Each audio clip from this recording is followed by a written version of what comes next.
Vamos a ver toda esa información de esta operación relámpago de la madrugada inolvidable del 3 de enero de 2026, que dio con la captura de la cabeza de la serpiente, como lo dice Pedro Mario Burelli, aunque el cuerpo sigue en Venezuela. Vamos a hacer este repaso, volver a recordar esto que transmitimos ayer ya de esta manera más ordenada y con lo nuevo que se conoció. La hora clave para desplegar la operación denominada Resolución Absoluta se definió a principios de diciembre del año pasado. 3 factores eran indispensables para lanzar la orden final. Primero, que Nicolás Maduro repitiera exactamente los movimientos que la inteligencia ya tenía identificados. Entender cómo podíamos avanzar, dónde vivía, dónde viajaba, qué comía, qué llevaba puesto. Segundo, que para la fecha del ataque los habitantes de Caracas estuvieran alejados de las calles. Y tercero, que el clima diera una oportunidad para que el equipo de extracción helicoportado pudiera sobrevolar a baja altura. Anoche el clima se mejoró abriendo el camino que solamente los aviadores más talentosos pudieron haber maniobrado. Las operaciones navales dirigidas por el portaaviones Gerald Ford durante los últimos meses del 2025 eran solo una parte de la compleja organización que ensayaba la extracción de Maduro. Esta misión en particular requirió todo componente de nuestra fuerza conjunta, con soldados, marineros, Fuerza Aérea y guardianes trabajando al unísono con nuestros socios de inteligencia y fuerzas del orden. Para lograr la velocidad, precisión y sigilo que se necesitaba para ejecutar lo que el gobierno estadounidense hoy celebra como una operación sin precedentes, la integración incluyó apoyos de las Oficinas de Coordinación y Ataque Ciberespacial, así como de la CIA, la Agencia Nacional de Seguridad y la Agencia Nacional de Inteligencia Geoespacial.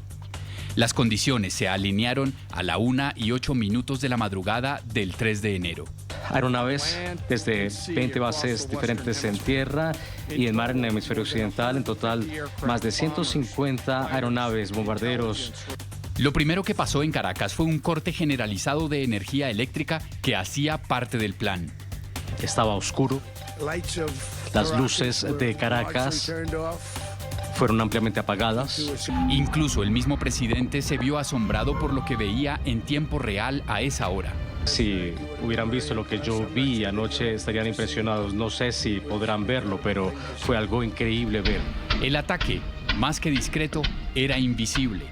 Ningún sistema electrónico de las defensas venezolanas notó que sobre ellos estaba todo el poder militar aéreo estadounidense y que en la residencia de Nicolás Maduro ya estaban el dictador y su esposa levantando las manos en señal de entrega. Él estaba tratando de entrar a un lugar seguro, ¿saben? De hierro, pero no pudo conseguirlo. No pudo atravesar la puerta. Lo único que vieron los habitantes de Caracas y que quedó registrado en videos aficionados fue el fuego de cobertura que necesitaba el equipo de extracción para salir de nuevo hacia el mar. Al llegar, los helicópteros fueron recibidos con fuego y replicaron con fuego con una fuerza abrumadora en defensa propia. Durante el operativo, solo uno de los aviones estadounidenses fue impactado, pero el piloto no perdió la capacidad de vuelo y regresó a su base como el resto de la fuerza de ataque a las 3:29 de la mañana, hora en que los blancos de la operación, Nicolás Maduro y Cilia Flores, ya permanecían en las jaulas para detenidos del buque de guerra Iwo Jima en aguas del Mar Caribe. Coronel en retiro del Ejército de los Estados Unidos, Eric Rojo, un placer tenerlo nuevamente con nosotros en esta transmisión que, como ve, no termina en NTN 24. Hoy, por supuesto, las expectativas de aquí en adelante que sigue. La cabeza de la serpiente la cortaron, está en ese centro metropolitano en Brooklyn, que veíamos hace pocos minutos desde su fachada, y está el devenir de los venezolanos. En su experiencia como militar, esta operación realizada por el Comando Sur de los Estados Unidos y por las Fuerzas Delta ha sido denominada impecable. Hoy, después de 32 horas de ese momento, Coronel Eric Rojo, de la detención y extracción de Nicolás Maduro, después de haber escuchado a Dan Kane, el jefe del Estado Mayor, después de haber leído cómo el jefe del Comando Sur planeó también todo el apoyo, ¿cuál es su descripción este día? Buenos días. Mira, digo, realmente es una precisión que se practica constantemente, no es obra de la casualidad. Para llevar a cabo este tipo de operaciones se practica, se practica, se practica, se buscan errores, se buscan diferentes lugares, siempre con la esperanza que el profesionalismo, las condiciones del clima, y hay un viejo dicho militar que dice que ningún plan obedece contacto con el enemigo. En este caso, el plan sí funcionó tal como se había planeado, lo cual fue bueno para todos, no hubo pérdida de vidas, se ejecutó la extracción como era esperado. Como comentábamos, la cabeza de la serpiente ya salió. Ahora vamos a ver qué pasa con las medusas que o van a huir o van a tratar de retener el poder o cómo se va a hacer una transición, esperemos, pacífica y en orden.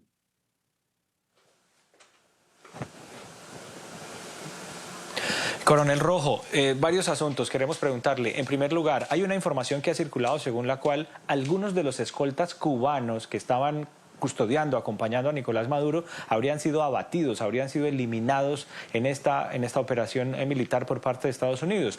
Y de otro lado, otro aspecto, ¿por qué el presidente Trump decide hacer esta operación con unas unidades de Fuerza Delta, más no con unidades de los SEALs, que también son muy usuales en este tipo de operaciones quirúrgicas? ¿Cómo hacen ellos el entrenamiento? ¿Cómo previsualizan el escenario? ¿Cómo tienen, en este caso, recreado, reconstruido el sitio, el búnker donde estaba Nicolás Maduro? ¿Entrenan allí, visualizan allí la operación para luego ejecutarla? En primer lugar, lo de los cubanos, ¿qué información tiene usted y qué interpretación tiene? Y luego, ¿cómo es la planificación y la ejecución de esta operación? ¿Y por qué las fuerzas Delta en este caso? Mira, los cubanos lo habíamos comentado con anterioridad, porque el hecho de que Maduro estaba mandando y manteniendo el suministro de petróleo a Cuba era lo más importante para mantener el régimen en su lugar. Entonces Cuba se comprometió a proteger a Maduro y no le tenían confianza a la misma Estado Mayor de Maduro, dada la recompensa, dada el interés de cambio, probablemente, como has visto, de algunos de los militares dentro de su camarilla. Así es que la única protección eran los cubanos. Y si fueron abatidos, bueno, sencillamente les tocó el merecido por estar en un lugar donde no debían de estar. En relación a Delta, Delta es una combinación de las fuerzas especiales del ejército, de la Fuerza Aérea, los SEALs, de la Infantería Marina. Delta es un parte del Estado Mayor Conjunto donde se combinan las diferentes capacidades de cada quien en lugar de ser exclusivamente o los Boinas Verdes o los Rangers o los SEALs. Todo depende de la misión y cómo mejor se combina la capacidad de cada uno de los equipos. Le quería preguntar por el nivel de infiltración que tuvo en este operativo el ejército de los Estados Unidos, la CIA, la DEA, porque para llegar a la operación hasta el último rincón donde se encontraba Nicolás Maduro y Cilia Flores, que era la habitación, durmiendo en la madrugada de ayer 3 de enero, tiene que haber un grado de infiltración muy alto, superior. ¿Hasta dónde cree usted que estamos hablando de ese nivel de infiltración y cuánto tiempo? Probablemente meses, y como comentábamos ayer, no sé si vaya a salir a la luz quién dentro del grupo interno de Venezuela estaba cooperando con la CIA, con la DEA, con la NSA, que es de la que intercepta señales de radio y demás, pero obviamente había alguien dentro de Miraflores, dentro del equipo de Maduro, que estaba cooperando para apoyar todos los detalles de información necesarios para recrear el hábitat de Maduro y poder ejercitar la operación con tanta precisión. Con pura información de fuera no es posible lograr una operación así. Coronel Eric Rojo, quería preguntarle por unos datos, una información que publicó la agencia Reuters y que mencionaba Claudia al inicio de esta transmisión especial, y que esas tropas de élite estadounidenses, que incluyendo la Fuerza Delta del Ejército, crearon una réplica exacta de la Casa de Seguridad de Maduro y practicaron muchas veces cómo entrarían a la residencia fuertemente fortificada. La CIA contaba con un pequeño equipo sobre terreno desde agosto, como lo manifestó el general Dan Kane, el jefe del Estado Mayor Conjunto de Estados Unidos, y quiero que profundicemos por dos temas puntuales. El tema de la importancia de generar esa réplica exacta y de ensayar tantas veces, como lo decía el general Kane, y sobre todo el tema del clima, y otro punto que es el corte de luz en la zona sobre Caracas. ¿Qué factores empiezan a unirse y tuvieron tanto éxito para que estos tres factores, el clima, la luz y la réplica exacta, fueran fundamentales para este operativo que terminó con el éxito de la captura y la extracción de Nicolás Maduro y su esposa Cilia Flores? Mira, la operación estaba lista a ser ejecutada en cualquier momento. Como dijo el presidente, hacía falta el momento perfecto. Y en este caso tiene que haber sido tanto luz verde interna de quien estaba cooperando junto con Maduro y el clima, para permitir que los helicópteros y los aviones pudieran operar sin límites y lograr la misión. La urgencia era hacerlo en el momento más adecuado, no había que hacerlo antes o después, porque la urgencia sencillamente era tener éxito y no la hora en que se hizo.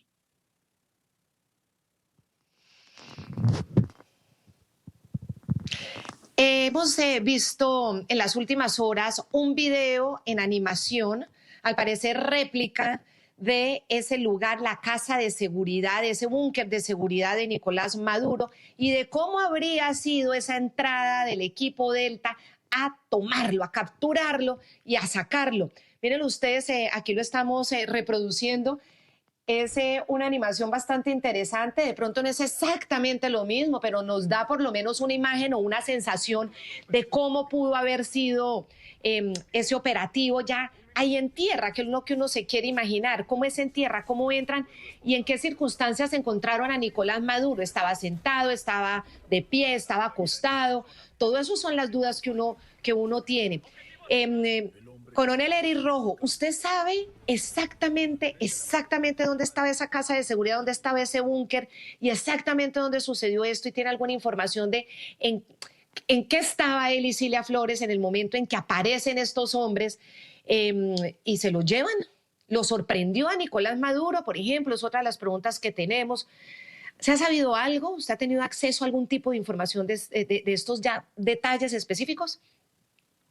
Solamente lo que está publicado. Realmente te hago mis comentarios basados en mis conocimientos generales de este tipo de operaciones. Obviamente en algún momento Maduro fue alertado de que algo estaba sucediendo, por eso corrió a su cuarto seguro, pero la operación era demasiado rápida que lo pudieron detener, a pesar de que estaban listos a violar las puertas de acero. Y volvemos, alguien adentro ayudó a decir: este es el momento perfecto, además del clima, y obviamente Maduro sintió algo y por eso estaba corriendo a su cuarto seguro, pero no fue lo suficientemente rápido para poder cerrar la puerta, y se tuvo que rendir.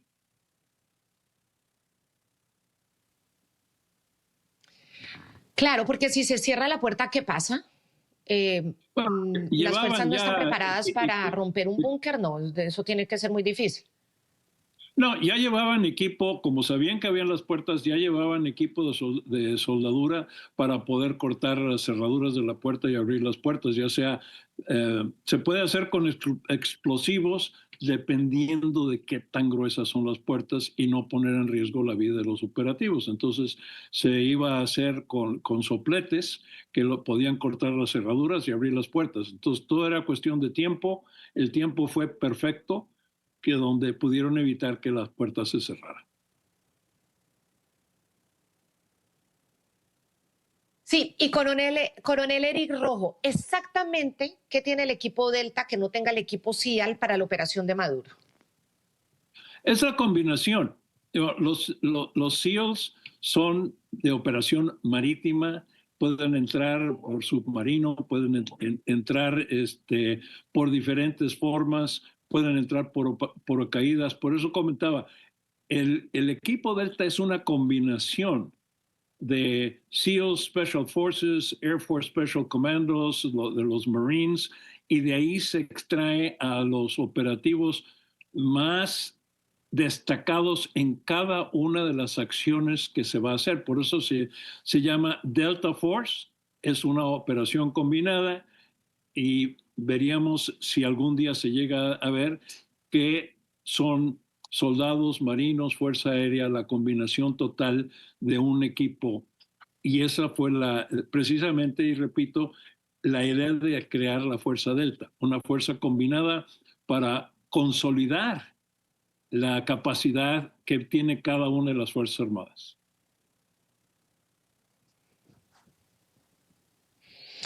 Pues aquí el equipo periodístico de NTN preparó un informe de cómo operan esas fuerzas deltas. Coronel, si puede, acompáñeme, lo vemos, y usted ahí en el camino ya nos dirá de eso, qué es mito, qué es cierto, y a qué le atinamos.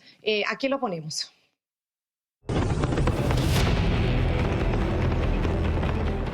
La Delta Force es una de las unidades militares más reservadas y especializadas de Estados Unidos, con su centro de operaciones en Carolina del Norte.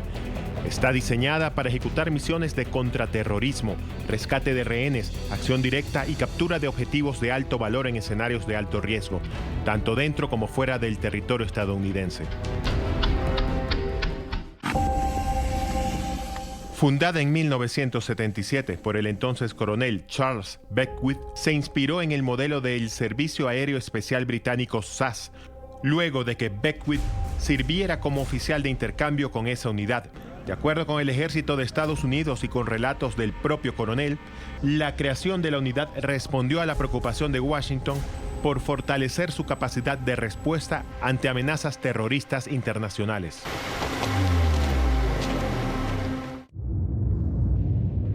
Su existencia es reconocida oficialmente por el Ejército de Estados Unidos, pero la mayoría de los detalles sobre su estructura, personal y operaciones permanecen clasificados por razones de seguridad nacional. La fuerza está compuesta por cerca de 2.000 efectivos, con entre 300 y 400 operadores de combate. Esta estructura incluye 7 escuadrones, de los cuales 4 son de asalto directo y 1 está dedicado a tareas clandestinas.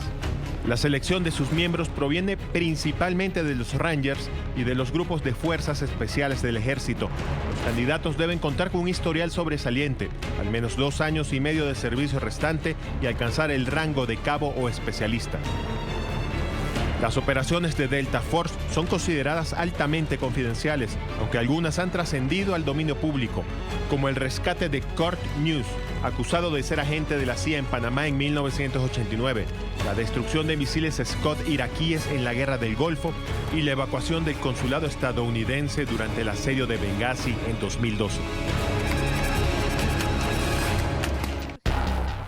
La operación más reciente y notoria, previa a la captura de Nicolás Maduro, ocurrió en octubre de 2019, cuando Delta Force encabezó la incursión secreta que permitió ubicar y acorralar a Abu Bakr al-Baghdadi, jefe terrorista del Estado Islámico. El operativo implicó sortear el espacio aéreo de Irak, Rusia y Turquía.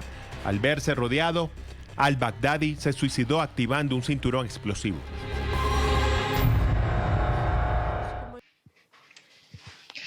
Coronel Eric Rojo, entonces díganos de todo esto que hemos explicado, qué nos faltó profundizar o qué resaltaría usted. Y yo también tengo dudas sobre si esta operación en contra de Nicolás Maduro se puede comparar con otra, como la de Osama Bin Laden, o con qué tendría un precedente comparable. Bueno, si hablamos de la Osama Bin Laden, volvemos al mismo concepto de fuerzas combinadas. Los operativos principales que bajaron de los helicópteros eran SEALs, los pilotos y los equipos de los helicópteros eran del Army, del ejército. Y volvemos, la idea en Fort Bragg, que es una base militar del ejército, de establecer Delta fue combinar a los mejores de cada uno de las Fuerzas Armadas en sus especialidades para crear una fuerza combinada que logre con éxito este tipo de operaciones. Coronel, le quisiera preguntar un poco por su experiencia en el tema de los nombres de las operaciones claves a lo largo de la historia que ha hecho Estados Unidos. ¿Cómo se llega a los nombres? ¿Por qué la operación de ayer se llamó Resolución Absoluta? ¿Quién decide el nombre? Un poco de eso que también nos ayuda a entender, como estamos hablando esta mañana, de la película de lo que se vivió ayer. Mira, es una historia relativamente simple. Hay una publicación que da opciones de nombres. Normalmente todas las operaciones tienen 2 nombres. Y de ahí se extrae, se decide, ya sea por coincidencia del tipo de operación o algunas otras cosas de qué va a ser. El primer ejercicio antiterrorista en Estados Unidos fue en Fort Meade, Maryland, en 1983. Yo ayudé a planear y a ejecutar eso y ahí aprendí. Sencillamente lo llamamos Orbit Sunset y no tenían ni ton ni son a lo que estábamos haciendo. Sencillamente era un hombre que identificó la operación que nos tomó 9 meses planear y ejecutar. Utilicemos las imágenes de la Carlota. Coronel, mire, vamos con la ayuda de nuestros compañeros en el máster a revisar unas imágenes que están llegando hoy domingo de cómo quedaron las inmediaciones del aeropuerto de la base militar de la Carlota, de la base militar Generalísimo Francisco de Miranda. Y en esas imágenes, así como lo observábamos ayer, podemos apreciar hoy también que el ataque fue absolutamente puntual, que fue muy preciso, que no se trató de una devastación sin control, sino que fueron destruidos los tanques, las estructuras defensivas que estaban allí. Allí estamos viendo las imágenes de cómo quedó esas inmediaciones de la base militar de la Carlota. Algunos autobuses que eran utilizados por las fuerzas militares controladas por el régimen de Maduro. En fin, la precisión fue absoluta y el cuidado de no causar daño a población civil, de no causar daño a las estructuras civiles, a las carreteras, a las estructuras que le sirven a la gente. ¿Cuál apreciación tiene usted sobre ello, Coronel Rojo? Mira, hoy en día, afortunadamente, vamos a decir, un helicóptero como el Apache tiene la capacidad de hacer todo con precisión absoluta y obviamente el interés era de simplemente destruir todo aquel equipo que pudiese apoyar a las fuerzas de Maduro en la operación. Otro que es muy importante, parte de eso fue distraer la atención de las fuerzas del ataque real, que era ir a capturar a Maduro. Entonces, el tener explosiones y supresión de equipos militares ayudó a distraer la atención de aquellos que pudieran haber tenido la capacidad de respuesta e ir o escaparse usando los aviones que estaban ahí o ir con los tanques a presentarse en Miraflores, y todo eso no pudo suceder y permitió que la ejecución fuese tan limpia como lo fue. Eric Rojo, quería consultarle por ese anuncio que hacía también ayer el presidente Donald Trump en la rueda de prensa, y es esa segunda fase, lo que viene. ¿Hay preparado una segunda fase de este operativo que incluiría, usted cree, de pronto la detención de los otros integrantes de este régimen que quedaron allí en Venezuela, o usted cree que iría un poco más allá y significa ya ir al blanco y aniquilarlos? ¿Usted cómo lo ve esa segunda fase y cuándo se realizaría? Mira, esperemos que no haya necesidad de una segunda parte. El presidente anunció que de alguna forma está dispuesto a trabajar con la vicepresidenta, que ahora ya se hizo presidente. Yo espero que ella esté comprometida a entregar el poder y no tratar de atarse al poder. Creo que ella ya vio que no tiene futuro si se quiere convertir en una Maduro y pretender ser una presidenta ilegítima.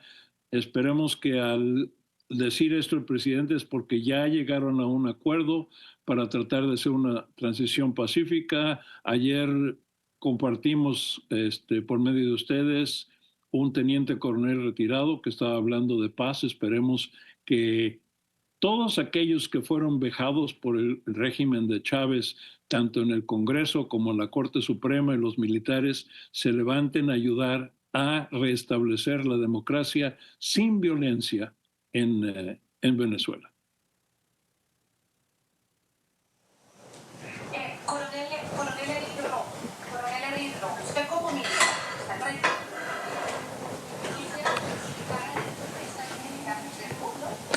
Coronel Rojo, aquí tenemos contacto.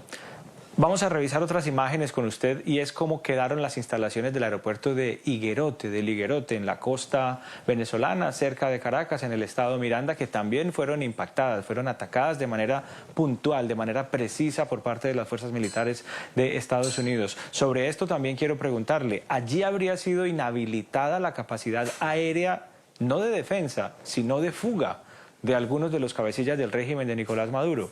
¿Qué pasó allí? ¿Cómo fue el movimiento de la aviación? ¿Cómo fue el movimiento de las fuerzas y el movimiento del bombardeo sobre ese objetivo en el aeropuerto de Higuerote? Mira, la capacidad que se demostró de varios cientos de aeronaves americanas, ya sea helicópteros, aviones de ataque, aviones de inteligencia, etcétera, fue hecha para precisamente suprimir lo más rápidamente posible, cualquier respuesta militar en contra de las aeronaves americanas, y segundo, como comentas tú, evitar que algunos de esos aviones de tipo civil pudiesen ser usados para escaparse del país.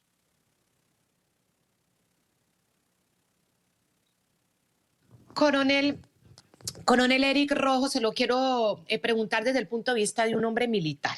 Obviamente usted ha sido del ejército de los Estados Unidos, esto tiene unas dimensiones distintas a lo que pasa en nuestros países, pero hoy un militar venezolano que lleva mucho tiempo esperando el momento para apoyar una opción realmente democrática, para salirse ya de esta opresión en la que viven, ese ejército cansado de recibir órdenes brutales en contra del pueblo venezolano, que no quiere ejecutar esas órdenes, que quería tener a un líder democrático para formarse al frente de él.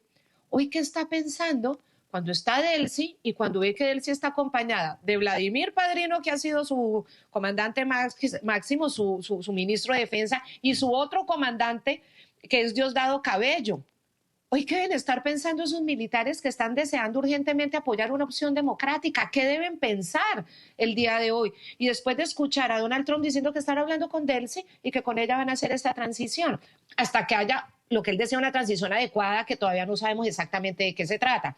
Pero ese militar ansioso de hacer su trabajo es a favor del pueblo y no en contra del pueblo, hoy, ¿cómo puede tomar una decisión si a quien tiene que seguirlo diciendo es a Delcy, que es la extensión de Maduro? Bueno, recordamos que Chávez era un comandante, incluso yo oí hablar de él cuando era yo asesor militar en Fuerte Tiuna, que era alguien que estaba descontento, que estaba fomentando la revolución que eventualmente él llevó a cabo. Los golpes de Estado y los contragolpes de Estado se han sido planeados en la Academia Militar en Fuerte Tiuna.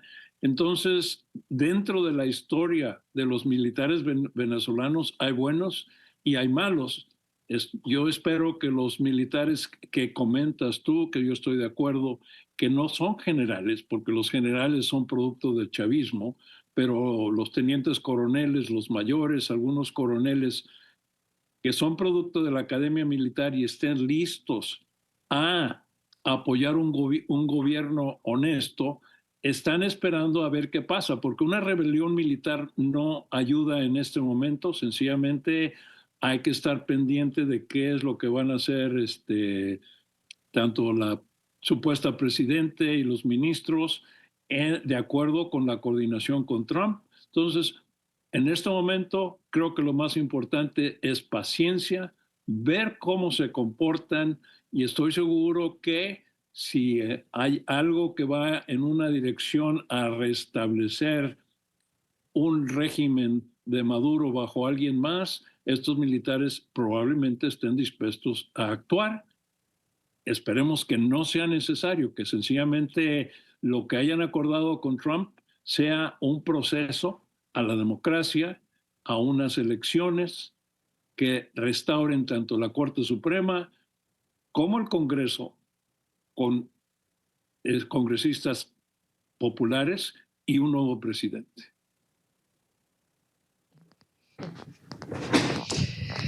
Pues al coronel Eric Rojo, coronel en retiro del Ejército de los Estados Unidos, nuevamente muchísimas gracias. Es un honor contar con usted. Son muchas las informaciones que queremos profundizar de un día después, el día después de este impecable operativo, como muchas veces lo ha hecho Estados Unidos en estas operaciones específicas de extracción.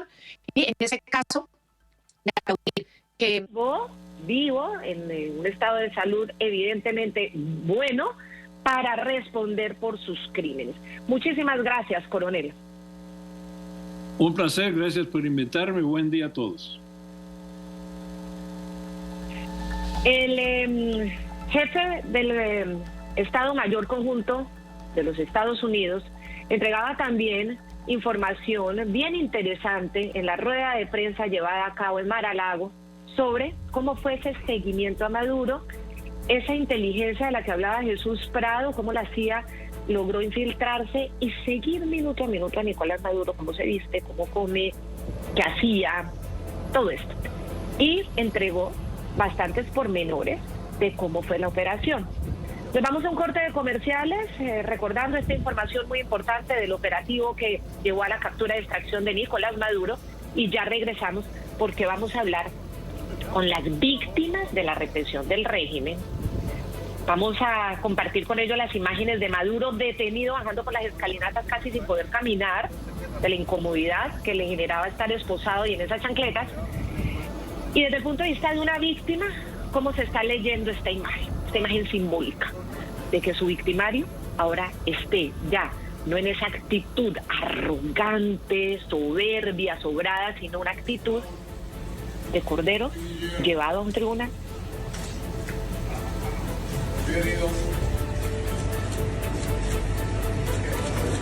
Tras meses de trabajo de nuestros compañeros de inteligencia para encontrar a Maduro y comprender cómo se movía, dónde vivía, a dónde viajaba, qué comía, qué vestía y cuáles eran sus mascotas, a principios de diciembre nuestra fuerza se dispuso a la espera de una serie de eventos alineados.